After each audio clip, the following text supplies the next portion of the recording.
हे बघा, वेगळेपणा आणि नाविन्य कायमच आपल्याला भुरळ घालत असतं. ज्यावेळेला मी मारुती चितमपल्लींचा हा प्रसंग वाचला, काही अभ्यासक म्हणतात की हा प्रसंग गड्यालाच असेल असं नाही. मी पुन्हा सांगते की त्याची छाननी करत बसण्यापेक्षा त्याचा आस्वाद घ्यावा, त्या सत्यतेतलं जेवढं अपेक्षित असेल तेवढं उचलावं आणि पुढे सरकावं, असं मला मनापासून वाटतं. झालं होतं असं, चितमपल्ली म्हणाले, पुढचं गाणं ज्याच्यावरच आहे की एकतर पाऊस आणि त्याच्यात मोर, या दोन्ही गोष्टी आल्यावर माझ्या लक्षात आलं की किती गमतीशीर गोष्टी असतात हो. माणसांपेक्षा निसर्ग किती कमालीचा वेगळा आहे.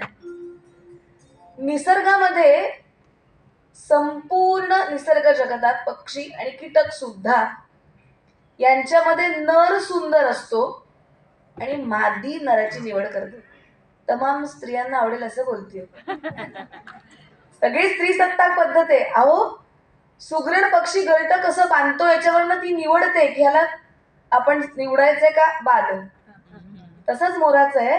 चितमपल्लींनी असं लिहून ठेवलं होतं की काही वेळेला असं असतं की सगळे मोर एकत्रित येतात, लांडोरी भोवती फिरत असतात आणि जो मोर उत्तम नाचेल त्याच बरोबर, आत्ताच्या भाषेत सांगायचं आमच्या तर सिलेक्शन करते ती आणि त्याच्या बाजूला जाऊन उभी राहते की तो मोर आपला आहे की नाही. स्वयंवर.